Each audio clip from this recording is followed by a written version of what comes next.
జనరల్గా మీటింగ్ అయినప్పుడు వేల సంఖ్యలు వచ్చేది, సగం మంది పోయేది వచ్చేది. ఈ ఉన్న మాత్రం చాలా మంది ఆకలి అవుతున్నా కూడా ఏ ఆకలిందిరా భయ్ అని చెప్పి నిబద్ధతతో వినుకుంటూ కసితో ఎట్లా చేయాలి, ఏం చేయాలి, మళ్ళా తెలంగాణ పూర్వవైభవం ఎట్లా తీసుకురావాలి అనే కసి మీలోనే కనిపిస్తాను, నేను అబ్జర్వ్ చేస్తాను.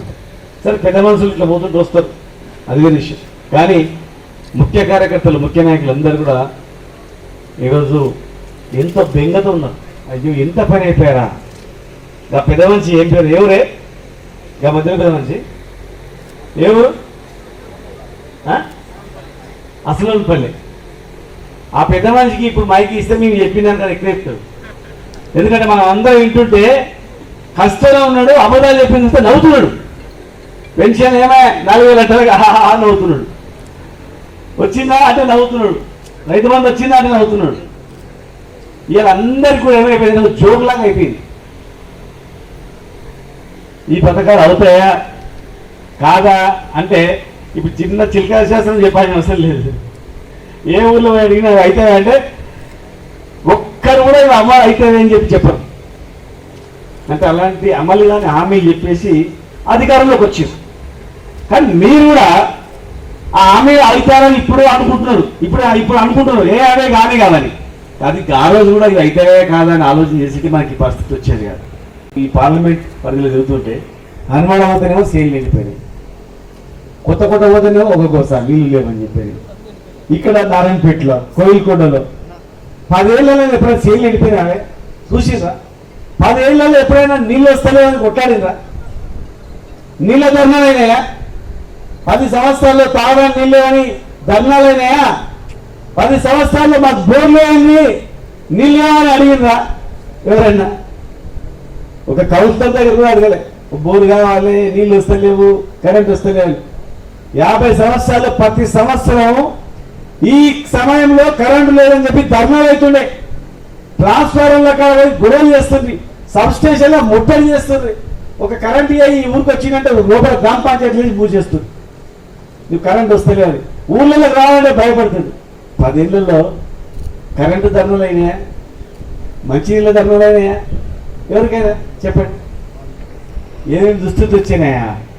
ఒక నెల రోజులు వస్తానే మళ్ళీ నెల ఇస్తానే 100 రోజులని 100 రోజుల. ఇప్పుడు పార్లమెంట్ ఎలక్షన్ తర్వాత ఇప్పుడు ఈ ఎంపీ ఎలక్షన్లు ఉన్నాయని ఈ నెలలు ఇంకా అవతల ఏముంటుందా? మీ సర్పంచ్ గురించి ఇస్తారా? సర్పంచ్ ఎలక్షన్ గురించి ఇస్తారా? ఎంపీటీసీ గెలిస్తే ఇస్తారా?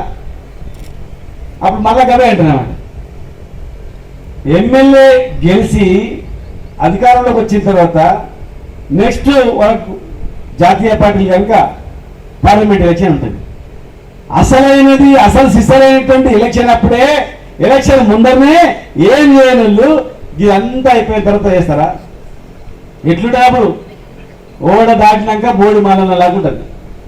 ఓడ దాటక ముందేమో ఓ మల్లప్ప, దాటినాకనేమో బోడి మల్లప్ప అన్నట్లు ఉంటుంది తప్ప ఎవరు వలకరేడు. గుర్తుపెట్టుకోరు.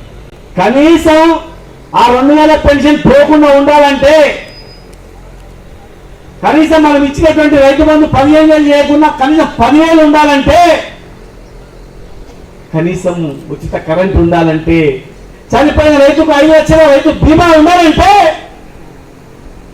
పెళ్లిళ్లకు పొలం బంగారం ఇవ్వకపోయినా 1,00,000 రూపాయల కళ్యాణలక్ష్మి అయినా ఉండాలంటే, పుట్టిన పిల్లలకు కేసీఆర్ కిట్ అయినా ఉండాలంటే, పాత పోగొడు ఉండాలంటే, కనీసం ఈ ఎంపీని గెలిపిస్తే వాయబాయి పోతే మొత్తం గొడవలు అవుతారా అని చెప్పి కనీసం గంటనని ఉంటారు.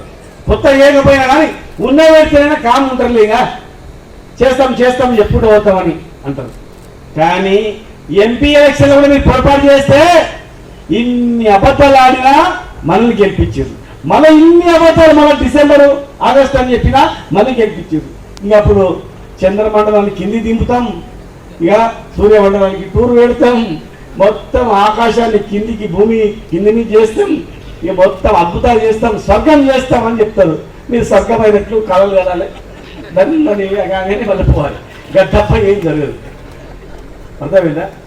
చేసేది ఒక కేసీఆరే, జరిగేది ఒక బీఆర్ఎస్ పార్టీ. గుర్తుపెట్టుకోండి. కానీ పార్టీ మాత్రమే వస్తారు. అందరినీ కడుపులో పెట్టుకున్నది ఈ పార్టీ. బీజేపీ బీఆర్ఎస్ ఎట్లా కలుస్తుందా? ఎట్లా కలుస్తుందా చెప్పాలి కదా. ఆ प्रोग्राम बोले हमारे सलीम भाई भाई सच बोले बीजेपी बीआरएस कैसा मिलते? अगर बीजेपी बीआरएस मिले तो फिर परसों इलेक्शन में क्या हुआ? नारायणपेट में कैसा हुआ? राजेंद्र रेड्डी साहब का कैसा हुआ? आज का बीजेपी कैंडिडेट किसको काम करे? नारायणपेट में राजेंद्र रेड्डी साहब काम करे, उसका पार्टी काम करे, किसका काम करे? हमारे महबूब नगर में मैं हूं, वहां बीजेपी किसको काम करे? बीजेपी कैंडिडेट खुद कांग्रेस में जॉइन होके मैं महबूब नगर में कांग्रेस को डराया, उसलिए कांग्रेस में जॉइन हो उनके बोले वो नहीं ఆలోచన చేయలేదు. రాజేంద్ర రెడ్డిని ఓడిగించింది, వారిని రాజేంద్ర రెడ్డి గారిని ఓడించింది ఈరోజు బీజేపీ అభ్యర్థే కదా. ఆలోచన చేయండి. ఈరోజు శ్రీనివాస్ గౌడ్ అక్కడ ఓడించింది, ఆనాడు బీజేపీ అభ్యర్థే కదా. పరిశీలించండి. దీని మీద ఎవరైనా సరే ఛాలెంజ్ చేద్దామంటే మేము ఇద్దరం ఛాలెంజ్ చేస్తాం. ప్రతి దగ్గర జరిగింది. 7 మంది ఓటమికి కారణం బీజేపీ కాంగ్రెస్ ఒక్కటైనందుకే. బీజేపీ కాంగ్రెస్ రెండు ఒకటై ఈ దేశంలో ఈ పార్టీ ఉంటే ప్రతి రాష్ట్రంలో కూడా ఈ స్కీమ్లు అడుగుతారు. ముందు దీన్ని గొంతు తీసుకోవాలి, లేకపోతే మళ్ళా విప్లవం వస్తుంది. మన ఇద్దరం ఉంటే మీరు ఒకసారి మేము ఒకసారి, మీరు ఒకసారి మేము ఒకసారి, మీరు 10 ఏళ్ళు మేము 10 ఏళ్ళు పరిపాలించవచ్చు. కానీ టీఆర్ఎస్ పార్టీ లాంటి వ్యక్తి, కేసీఆర్ లాంటి గారి వ్యక్తి ఉంటే రైతు బంధు అంటాడు, రైతు బీమా అంటాడు, కళ్ళ వేసుకుంటాడు, దళిత బంధు అంటాడు, బీసీ బంధు అంటాడు, ఓసీ బంధు అంటాడు. ఇవన్నీ వద్దువే. ఉట్టిగా మతం పేరు మీద మేము చేస్తాం, తర్వాత ఇసుకొచ్చిన తర్వాత మళ్ళీ మీకు ఇస్తారు, మళ్ళీ మేము తీసుకుంటాం అని చెప్పి కేవలం ఆ రెండు పార్టీ ఐక్యమైనందుకే 7 మంది ఓడిపోయారు. నిదర్శనం ప్రత్యక్షంగా మేము చెప్పినాం.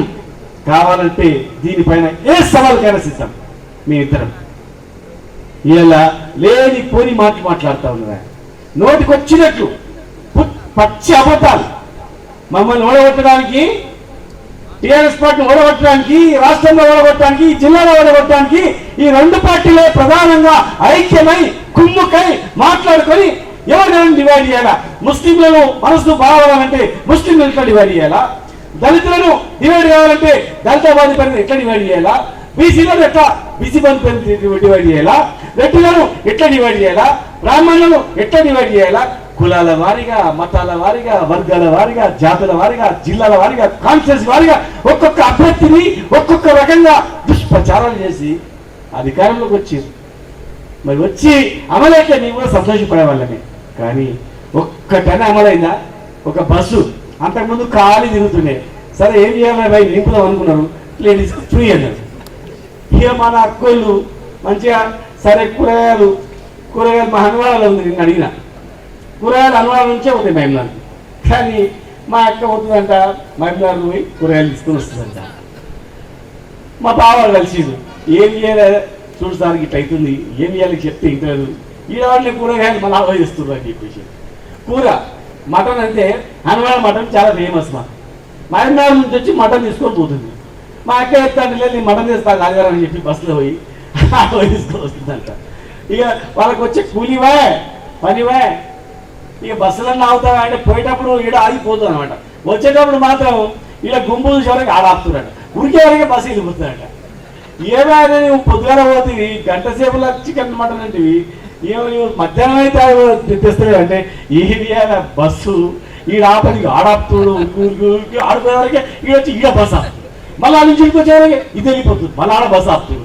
ఇక్కడ తిరిగా అక్కడ తిరిగా అక్కడ తిరిగా ఇక్కడ తిరిగా నీవు కదా ఎందుకంటే కరెంట్ వస్తలేదు, కరెంట్ రాగానే చేనుకాడ మోటార్ పెట్టి వస్తుంది, పుట్టుకుని ఆడిపోగానే మళ్ళీ ఇంటికి వస్తుంది, ఇంటికి రాగానే మళ్ళీ కరెంట్ వస్తుంది, మళ్ళీ ఉడుతుంది, మళ్ళీ ఇంటికి వస్తుంది. చేనుకాడికి ఇంటికాడికి మోటార్ కాడికి ఇంటికాడికి నీకు ఎట్లా తిరుగుతున్నావు. ఇలా మా బతికి కూడా గట్ల అయిపోయింది. గీడకి జాడికి గాలి నుంచి గీడికి అని చెప్తున్నావు. ఇది పరిస్థితి వచ్చింది. రాష్ట్ర పరిస్థితి అంటే నవ్వులాట్లాగా అయిపోయింది. ఇలా నారాయణపేట పక్కల రాయచూరుని చెప్పండి డిమాండ్ ఏడు ఏడని అంటున్నారు. ఆ డిమాండ్ ఉన్నాయి.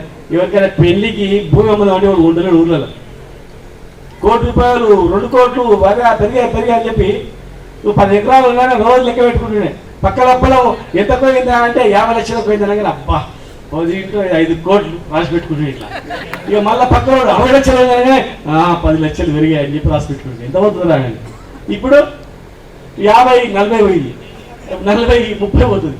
30-20 ఉన్నాయన్నమాట. ఇక అయిపోయారు దివాళి తీసుకోని చెప్పి మళ్ళా నారాయణపేట అంటే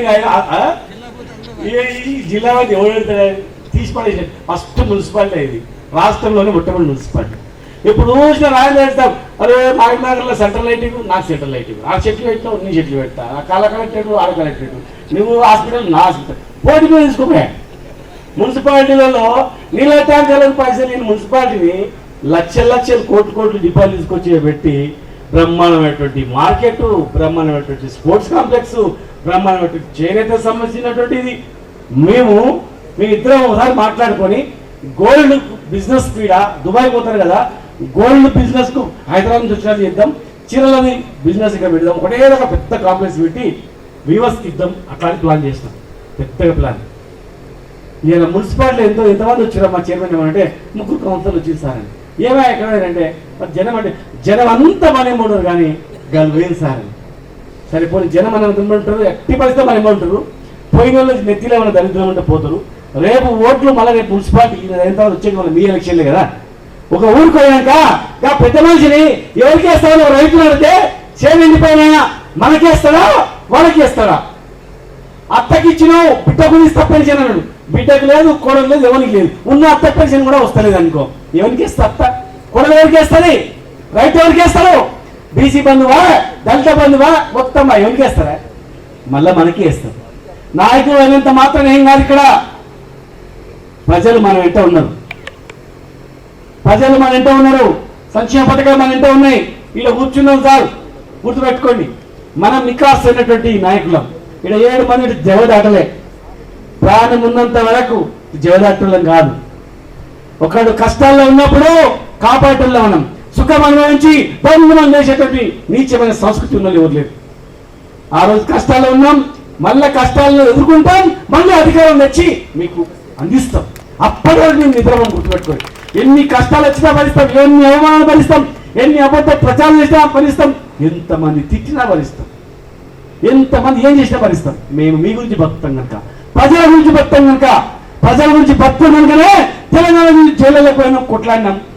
తెలంగాణ వచ్చిన తర్వాత మీకు బాగు జరుగుతుంది కనుకనే ఆనాటి నాయకుడు మేమందరం ఉన్నాం. కనుక దయచేసి మీరందరూ ధైర్యంతో ఉండండి. ఊళ్ళలో చెప్పండి, బండ్లు వాళ్ళు 10 బండ్లు తిరిగినా ఆగమనండి, ఆగిచ్చి ఆగమనండి. వాళ్ళ హామీలు అన్నీ కూడా ఏం హామీలు ఇచ్చిండ్రు, ఏం చెప్పాలి నా ఇప్పుడు? ఏం చెప్తారు వాళ్ళు వచ్చి? మేము ఏం చేసినామో చెప్తాం, మీరు చెప్పగలుగుతారు. వాళ్ళు వచ్చి చెప్పగలుగుతారా? నమ్ముతారా? 10 రోజులలో ఇది ఇస్తామన్నారు, ఇన్ని రోజులు ఎందుకు రాలేదంటే ఏం చెప్తారు? పార్లమెంట్ ఎలక్షన్ తర్వాత చెప్తారు. పార్లమెంట్ ఎలక్షన్ మళ్ళీ ఏం చెప్తారు? సర్పంచ్ ఎలక్షన్ అని చెప్తారు. దాని తర్వాత ఎంపీటీసీ గెలిపినా చేద్దామని చెప్తారు. దాని తర్వాత జడ్పీసీ అయినా చెప్తాంటారు. తర్వాత సింగిల్ విన్ అని చెప్తారు. తర్వాత మళ్ళీ ఎలక్షన్లో గెలిపిస్తే ఇంతకన్నా డబుల్ చేస్తా అని చెప్తారు. అంతరా కదండి, ఇలా వేస్తే ఎవరు నమ్మరు. జనం చాలా తెలివిమంతులు. ఖచ్చితంగా మన్నె శ్రీనివాసరెడ్డి గారు లోకల్, పక్కా లోకల్ మన్నె శ్రీనివాసరెడ్డి గారు. వాళ్ళిద్దరు కూడా సొంత తమ్ముడే అయిపోయింది. వాళ్ళు ఏంటి ఎట్లా అని చెప్పేసి ఓన్లీ రాజకీయం ఓట్ల గురించి మాత్రమే వాళ్ళు. ఇక కాంగ్రెస్ 5 ఏళ్ల తర్వాత ఎవరైనా పలికించిన పాపన పోలేదు వాళ్ళు. ఆ 2 పార్టీలు మనలో కొట్లాడబెట్టి డివైడ్ చేసి చూస్తూ పబ్బం గడుపుకోవాలని చూసేవాళ్ళు తప్ప ప్రజలకు మేలు చేసేవాళ్ళు కాదు. ఖచ్చితంగా కేసీఆర్ గారి నాయకత్వంలోనే జరుగుతుంది. త్వరలోనే ఈ వారం రోజుల్లోనే కేసీఆర్ గారు మన దగ్గరికి వస్తున్నారు, ఈ ప్రాంతానికి వస్తాడు, మొత్తం ప్లేస్ తిరుగుతాడు. దయచేసి దగ్గర ప్లేస్లు ఎక్కడొచ్చినా కానీ ముఖ్య నాయకులు కార్యకర్తలు అందరూ రాండి, మన నాయకుల మాట వినండి. మన నాయకులు చెప్తే పక్క చేస్తాడు. ప్రజల మనిషి, ప్రజల గుండెల్లో ఉన్నటువంటి మనిషి. కేసీఆర్ని నామరూపాలు చేసే శక్తి ఎవరికి లేదు. బీఆర్ఎస్ పార్టీ పోతుందనే శక్తి కూడా ఎవరికి లేదు. భూమి ఆకాశం ఉన్నంత వరకు, తెలంగాణ రాష్ట్రం అనే పేరు ఉన్నంత వరకు కేసీఆర్ గారు చిరస్థాయిగా ప్రజల గుండెలు అవుతుందని చెప్పి ఆలోచిస్తారు. ఎవరైనా పార్టీకి నష్టం జరిగే వ్యక్తులు ఉంటే ఏరి పడేసేది, చీడపురుగులు ఉంటాయి. అరే ఎవడు ముందర పోతున్నాడా, వాడు పోతే మనకు పోలికి కాస్ట్ అవుతుందేమో, వాడు పోతే ఆ పోస్ట్ కాలే, నీచమైనటువంటి సంస్కృతి వాళ్ళకి తన్ని కొట్టండి. వాళ్ళతో మాట్లాడకండి. ఉన్నోళ్ళు చాలు, ఉన్నోళ్ళు వికాసైన మనకు ఉన్నోళ్ళు చాలు. ఉన్నోళ్ళతో గట్టిగా ఉండండి. గట్టిగా మేము ఉంటాం, చేస్తాం. హామీలు మరి ఎలక్షన్ తర్వాత ఎట్లా హామీలు నెరవేర్చు చూద్దాం. హామీలు నెరవేర్చే దిశగా మనం కార్యక్రమాలు ఉంటాయి కనుక ప్రతి ఒక్కరు ఊర్లలో మీ బూత్లలో రేపు మళ్ళీ మీరు నిలబడితే ముఖం ఉండాలి కదా ఎంత వచ్చింది అని చెప్పి. రేపు జరిగిపోయే ఎలక్షన్స్ అని మీరే కనుక అందరూ ఏకతాటిపై ఉండి అత్యధిక మెజార్టీ గెలిపించుకోండి. అందరూ మైనార్టీ ప్రజలు కూడా మనకు సలీం భాయ్ ఇక్కడ మైనార్టీ ఈ జిల్లాకు వచ్చి ఇన్ఛార్జిగా మరి ఆ మైనార్టీలందరినీ ఎవరెవరు ఒక మీటింగ్ పెట్టుకొని మైనార్టీల తరఫున టోటల్గా అప్పుడు ఏం జరిగింది ఎట్లా మోసపోయామని ఒక ఈ 2 జిల్లాలకే కాకుండా 2 కాన్స్టిట్యూన్సీలే కాకుండా మొత్తం పార్లమెంట్ స్థాయిలో కూడా ఏం జరిగింది గత ఎలక్షన్లో. బీఆర్ఎస్ బీజేపీ ఎప్పుడు ఒకటి కాదు. అట్లా ఒకటి అయితే మరి అందరినీ బీజేపీ ఎమ్మెల్యేలను గతంలో ఓడగొట్టిన పెద్ద పెద్దలందరినీ ఓడగొట్టింది బీఆర్ఎస్ఆ లేకపోతే గెలిచిరు బీజేపీ మీద మన బీఆర్ఎస్ ఎమ్మెల్యే గెలిచిరు ఈ రాష్ట్రంలో. మరి మనం ఎట్లా మనం పోటీ అయితే ఎట్లా గెలుస్తారు వాళ్ళు చెప్పాలి. కనుక ఈ అసత్య ప్రచారాలను మీరు చేయాలి. మిగతా నాయకులు కూడా Like, share, subscribe.